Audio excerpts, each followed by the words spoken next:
Hello, my dear students. Welcome to another video of Advance. And today we will discuss about short type questions, which is very important from your exam point of view. আমরা সকলে জানি যে আমাদের 3 question বা তোমাদের pros section থেকে কিন্তু কত মার্কস আসবে? একটা 6 মার্কসের ব্রড টাইপ কোয়েশ্চেন থাকবে, তিনটে অপশনের 5টা এরকম অপশনের মধ্যে তোমাদেরকে একটা যে কোনো 6 মার্কসের লিখতে হবে। ঠিক আছে, আর এইদিকে তোমার শর্ট কোয়েশ্চেন্স আসবে যেটার প্যাটার্ন থাকবে 2 প্লাস ইয়েস 4। সো 6 + 4 10 মার্কসের তোমাদের টোটাল সিলেবাস থাকবে। সিলেবাস অ্যানালিসিসটা যারা দেখতে চাচ্ছ তারা আমার ইউটিউব চ্যানেলে দেখতে পারো। আমার সিলেবাস অ্যানালিসিসটা ক্লাস 12 এর সেমিস্টার 4 এ তোমাদের পুরো সিলেবাস অ্যানালিসিস আমি করে রেখেছি, যেখানে কি কত মার্কস আসবে, কিরকম কি প্যাটার্ন আসবে, সেগুলো সবকিছু কভার আছে ডিটেলসে। So you can go check out. Further যদি কোনো কোয়ারি থাকে তাহলে অবশ্যই আমাদেরকে জানাতে পারো। We are always there for you. So we will okay, this is the slide. We will talk about 3 questions by Leo Tolstoy. আমাদের first important question হলো, where did the Tsar fall asleep? কোথায় কোথায় ঘুমিয়ে পড়েছিল jar? Jar ঘুমিয়ে পড়েছিল হারমিটেজ সেলে বা হার্ট বলতে পারি, বা উই ক্যান সে দ্যাট কুটির, বাংলাতে কি বলি কুটির। ঠিক আছে, জার কোথায় ঘুমিয়ে পড়েছিল? Tsar fell asleep in the hermit cell after tending to the wounded man. Tending to the wounded মানে জীবন বাঁচানোর পর বা সেভ করার পর, সেই উন্ডেড ম্যান, সেই বিয়ার্ডেড ম্যানকে বাঁচানোর পর, তার লাইফ সেভ করার পর কিন্তু সে ঘুমিয়ে পড়েছিল হারমিটের সেলে, মানে হারমিটের কুটিরে, হার্টে। ওকে, অ্যান্ড বিকামিং এক্সস্টেড। আমরা দেখেছি সে থকে গেছিল, সেই থকান ভরা চেহারা আর শরীর নিয়ে সে ঘুমিয়ে পড়েছিল থ্রেশ হোল্ডের কাছে, চৌকোটের ঠিক সামনে জার ঘুমিয়ে পড়েছিল, সেইটুকু আমরা দেখেছি স্টোরিতে। তাহলে এই আনসারটা ক্লিয়ার হলো, এই কোয়েশ্চেনের আনসারটা, that where did the tsar fall asleep. ঠিক আছে, এটা কিন্তু আসে তখন কিন্তু খুব লোকজনেরও কনফিউজ ঠিকই হয়ে যায়। তারা কিন্তু গল্পটা সবাই জানে, তোমরা এই যারা দেখছো তারা কি জানো না এই গল্পটা? পুরো সুন্দরভাবে গল্পটা জানো।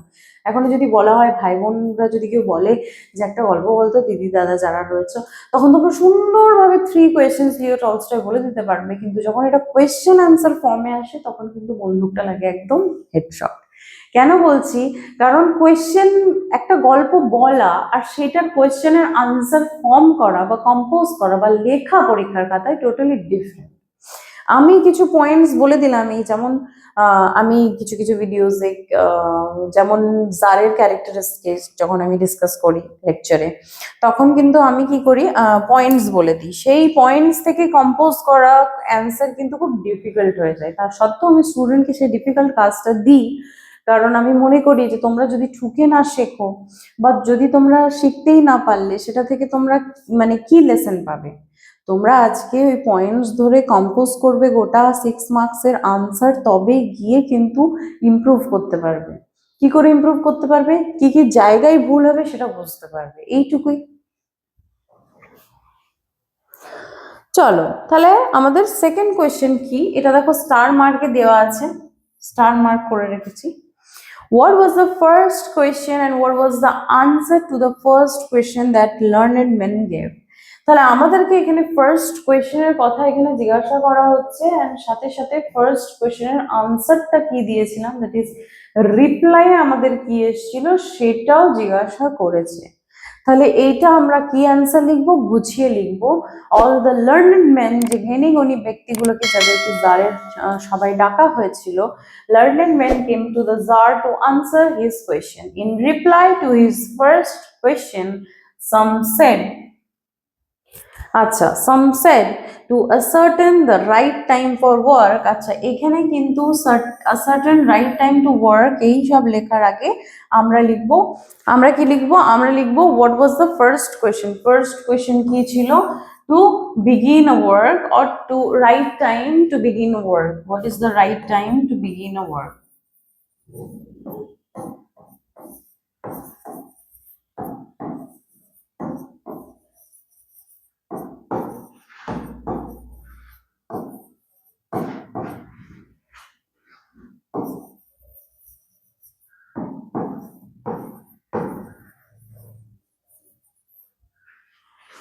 এইটা ছিল আমাদের ফার্স্ট কোয়েশ্চেন, এটা ছিল আমাদের ফার্স্ট কোয়েশ্চেন। সবাই জানো, তাও আমি লিখে দিলাম টু রেফার করার জন্য, যে আমাদের এখানে যে what was the first question আছে সেটার অ্যান্সারটা আমরা লিখবো, যে the first question was what is the right time to begin a work. ঠিক আছে, এটা আমরা লিখবো। তারপরে লিখবো অল দ্য লার্নেড মেন, তারপরে এইখান থেকে সেকেন্ড প্যারা থেকে আমরা লিখবো, সেকেন্ড প্যারা থেকে আমরা লিখবো that all the learned men came to the Tsar to answer his question. In reply, পরিবর্তে সেই ফার্স্ট কোয়েশ্চেনের অ্যান্সার দিতে, to certain right time for work, একটা কাজ করার সঠিক সময় কি কোনটা বা কি, সেটার জন্য একজনকে কি করতে হবে, one must draw up in advance a table of days, months, years and maintain a chart strictly. যেমন আমাদের যখন এক্সামিনেশন সময়ের খুব কাছে আসে, খুব অল্প সময়ের প্রিপারেশন করতে হয়, তখন দেখবে আমরা রুটিন বানাই। ইভেন কি নতুন ক্লাসে ওঠার সাথে সাথে আমরা করে একটা রুটিন বানাই, যে আগের সেমিস্টারে ভালো করে পড়া হয়নি, এই সেমিস্টারে দুর্দান্ত ফাটিয়ে পড়বো, একদম জান লাগিয়ে দেবো। তখন আমরা কি করি, লম্বা লম্বা চার্টস বানাই, টেবিলস বানাই। এই দিন এত ঘন্টা এটা এটা করব, এই দিন এত ঘন্টা না, রোজ ম্যাথস হয়ে যাচ্ছে, একদিন এখানে ইংলিশ রেখে দিই। তো আমরা এভাবে বিভিন্ন চার্টস বানাই, কিন্তু আমরা স্ট্রিক্টলি কি ফলো করতে পারি? সেগুলো আমরা স্ট্রিক্টলি কোনোদিনই ফলো করতে পারি না, because it's impossible to follow those strict charts. তাও আবার স্ট্রিক্টলি সেটাকে মেনটেন করাটা ডিফিকাল্ট হয়ে যায়। একটা চার্ট যেটা ফলো করব, একটা ফ্রিডম থাকবে, সেটা আমরা নিতে পারি, কিন্তু হিউম্যান ব্রেন প্রসেসই করতে পারে না সেই স্ট্রিক্টলি চার্টস যেগুলো আমরা নিজেরাই নিজেদের জন্য বানাই, কিন্তু পরের দিন থেকে আমরা আর সেটাকে ফলো করি না। ঠিক আছে, চলো ফার্স্ট হাফে ধরো ম্যাথস রেখেছি, 1 ঘন্টা সকালে উঠে ম্যাথস করবো, তারপরে আমি জিওগ্রাফি যাবো। ও বাবা, জিওগ্রাফি আর করাই হলো না, যা পাবো। এরকম হয়। যাই হোক, যাদের হয় না তারা খুব ভালো, যাদের হয় আমি তোদের সাথে আছি। চলো, মেনটেন আ চার্ট স্ট্রিক্টলি। তো এখানে লার্নেড ম্যান গুলো কি বলেছিল, রাজাকেও সেম, জারকেও সেম উপদেশ দিয়েছিল, অ্যাডভাইস করেছিল, বলেছিল তুমি একটা চার্ট, টেবিল কন্টেন্টস এগুলো বানাও, দিয়ে স্ট্রিক্টলি সেই চার্টটাকে মেনটেন করো, দেখবে তুমি সব বুঝে যাবে যে সঠিক সময় কি কি কাজ করা উচিত। ঠিক আছে, বা সঠিক সময় কোনটা কাজ করার, সামথিং লাইক দ্যাট। তাহলে what was the first question and what was the answer to the first question that learned man gave, এটা আমাদের কাছে পুরোপুরি ক্লিয়ার হয়ে গেল। ঠিক আছে, আচ্ছা আমাকে একটা কথা বলো, এইখানে যদি আমার কোয়েশ্চেন আসে দ্যাট হোয়াট, এখানে কি আছে, what was the first question, এখানে যদি আমার কোয়েশ্চেন আসে what was the second question, second question কি ছিল, সেকেন্ড কোয়েশ্চেন কি ছিল, and what was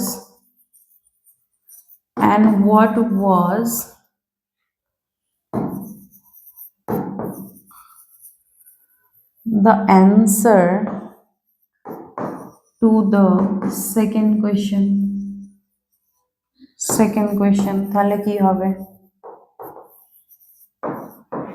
এটাও 2 নম্বরের।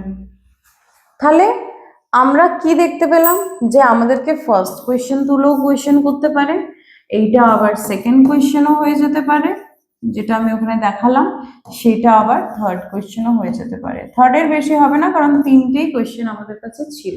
তাহলে এটা ফার্স্ট হতে পারে, সেকেন্ড হতে পারে, বা থার্ড হতে পারে। আমি শর্টকাটে লিখে দিলাম, ঠিক আছে, ফার্স্ট হতে পারে, সেকেন্ড হতে পারে, বা কি হতে পারে, থার্ড হতে পারে। ঠিক আছে, বোঝাতে পারছি আমি আশা করি।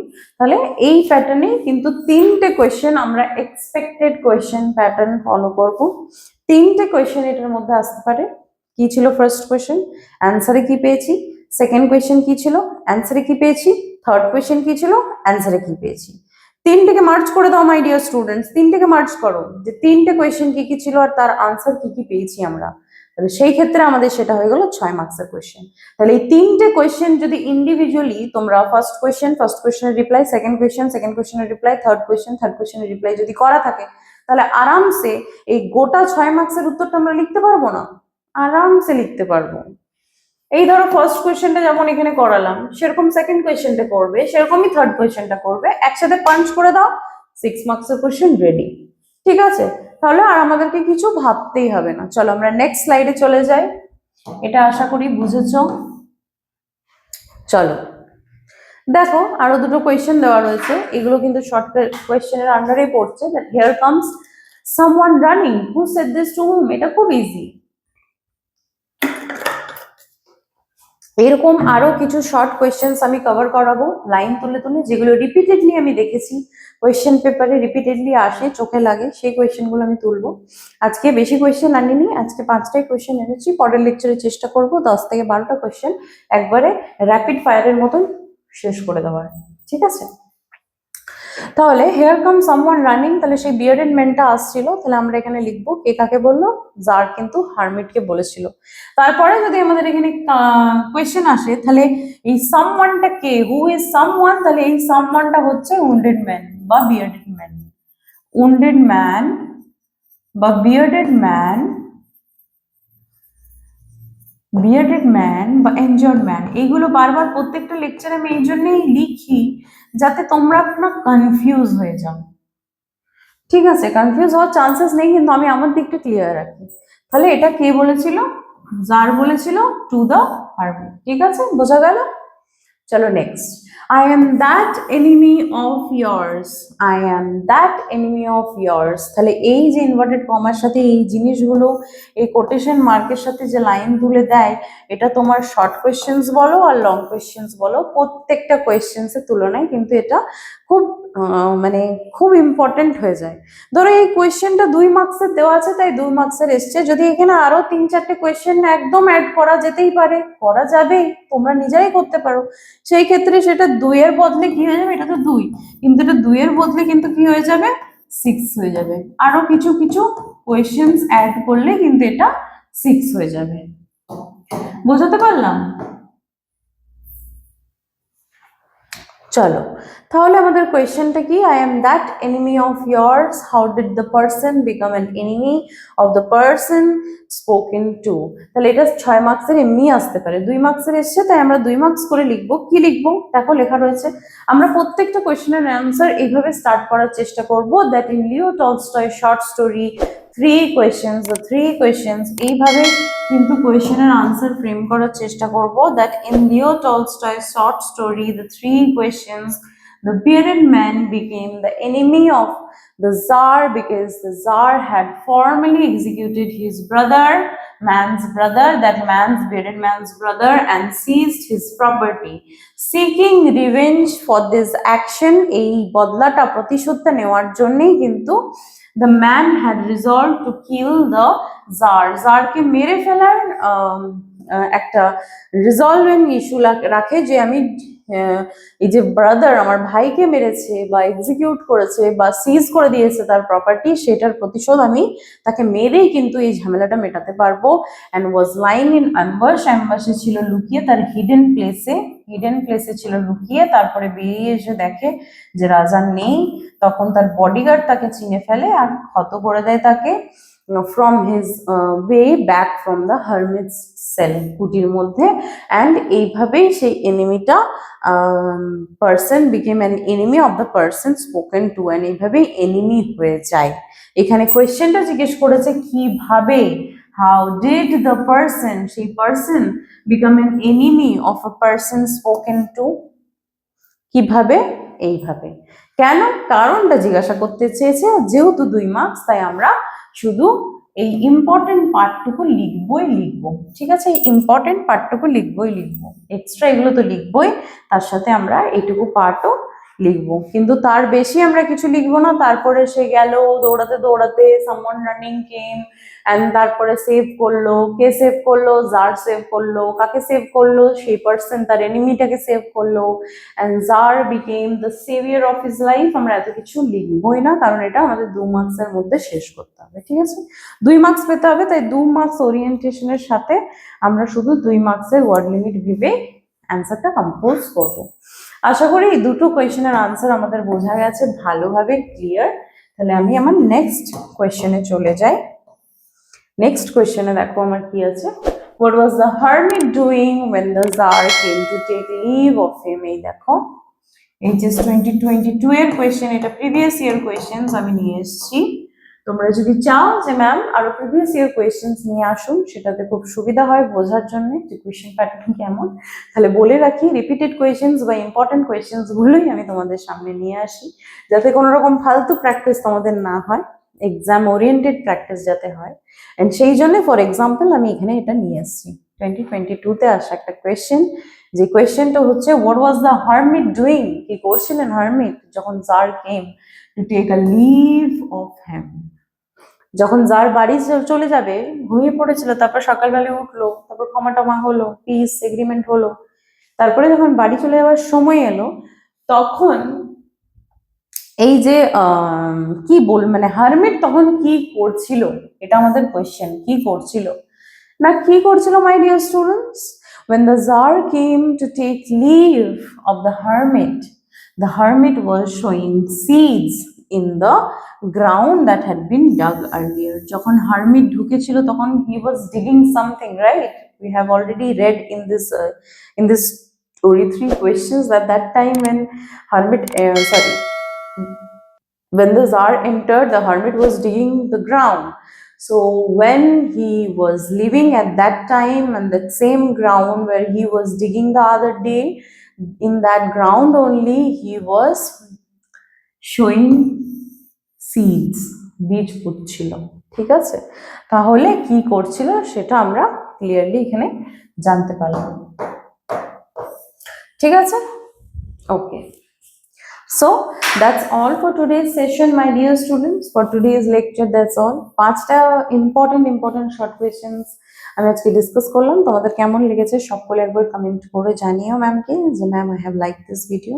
কারণ তোমরা লাইক করলেই, ভিডিওগুলো পছন্দ করলেই আমার খুব ভালো লাগে। That's an achievement for me as a teacher of years. And যদি কোনো রকম ডাউট থাকে বা কোনো আদার শর্ট কোয়েশ্চেন্সও যদি তোমাদের কোনো ডাউট থাকে but related to this chapter 3 questions by Leo Tolstoy, you are free to ask. I am always here to clear all your doubts, my dear students. That's all for today's lecture. দেখা হচ্ছে পরের লেকচারে। তব তক কে লিয়ে bye, tata, take care. Edwins, learn, grow, succeed.